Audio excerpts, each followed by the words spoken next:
Peace be to you all. Assalamualaikum. Omar here, Doctor of Health Education, Physician Associate, erstwhile called Physician Assisted, middle-aged, moderately fit endurance athlete, and family man. So, I want to talk to you guys briefly about this guy, Mr. Neely. I believe his first name was Robert Neely, if I'm not mistaken, or Robert. But he was a man who was on the New York subway, and he appeared to be, according to reports, he appeared to be very aggressive with the passengers, yelling at them. There's accounts of him throwing things at passengers, and in order to subdue him, a young man came behind him and put him in a chokehold and held him there apparently for several minutes and killed him. And it's on video. So we have this unfortunate political situation and social situation today where things are made of a racial issue when they aren't always. That's not always the case. So Mr. Neely was black, and the Marine who put him in the chokehold, which killed him, was a young white man. So it's being made into a big racial issue. That's another matter.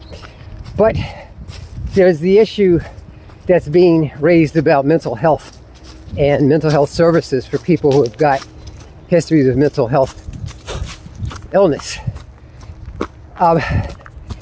There's not a whole lot that people can do. I'm very fortunate in that I'm a clinician as a PA. I'm able to either prescribe certain medications or refer people to psychiatric and professional counseling services. I've had patients who've got schizoaffective disorder, bipolar depression, everything in the DSM-5 that adults have. I only treat adults. I've seen it. Almost, in my past 30 years of being in the healthcare field, more than 20 of which have been as a PA. And you can't always get people the help that they need. One of the issues is that people with very profound mental health issues, like things like paranoid schizophrenia, like they might be terrified to even come out of the house, or when they do, they're like everybody is out to get them. So they act defensively and aggressively at times. I would say many men in particular. And when people intervene, it's not always good. Sometimes it leads to death, as it did in this case. And I'm very happy and proud and humbled to say that I have intervened where there's been cases of men. One guy in this clinic where I worked came into the clinic and he was walking around like hitting the wall. Big dude, man, like 6'3", brother. So I just feel like I want to kill somebody. I want to get a knife and stab somebody. Yeah, and he came from a really horrible family background. I mean, I felt really bad for the guy, man. Mother was a drug addict, his whole family, man. That's how he grew up. So his ways of dealing with situations and his frustrations were not what you say a normal neurotypical person would do. They're not going to sit down and talk about it. He'd throw stuff and hit stuff, yell. So the rest of the staff was kind of huddled behind we had this plexiglass window. And so, should we call the police? I came in. He'd been doing this for about a minute. They didn't know if they should call the police or not because he was a patient. And I said, well, let me talk. I said, hey, brother, what's going on? I did my brother man talk. I said, brother, what's going on, man? Man, what's up, Dad? I feel like I'm going to kill somebody, man. I was so angry. But get a knife and stab somebody. So, well, what are you angry about? Everything. So I said, well, look, why don't you come back to my office? I had an office in the back. And we'll just talk about it, man. Let's just sit down and chat, brother to brother. So, man, all right. So we talked. And people were like, you're going to take him back in your office? We didn't have any security. So I said, well, yeah, I mean, if you call the cops, he's a big dude, man. 50 cops are going to show up. They may kill him, or he may kill somebody, and it's not going to be, it's going to be bad all around. There'll be cameras and stuff out here. It's going to give us attention, our humble little clinic attention that we don't want. So I talked to him, and it turned out he was just angry. His brother was a hardcore crack addict, even more than him, and he would get in trouble. So this poor guy was one of the higher functioning people in his family, my patient. So, you know, the responsibility of stuff would fall on him, and he'd be trying to get people out of, get his brother out of trouble. And I said, well, okay, well, how about this? Why don't, your brother's a grown man, why don't you just chill out at my office? You know, I don't have any patients scheduled right now, but just chill out here. We'll talk, you know, get your head together. And, you know, when you feel more relaxed, you could go out. And he explained to me, like, he says, you know, he had been getting high for years. He says, every time I get high, I get in trouble. I said, okay, how about this? How about when you get high, just stay inside. And that way you won't get in trouble. Stay in your apartment. That's a good idea. You think I should do that? I said, yeah. And, you know, but it was an opportunity, well, I think I was able to intervene as a physician assistant or associate to keep something really bad from happening to somebody with mental health issues that the person really couldn't help. It wasn't his fault.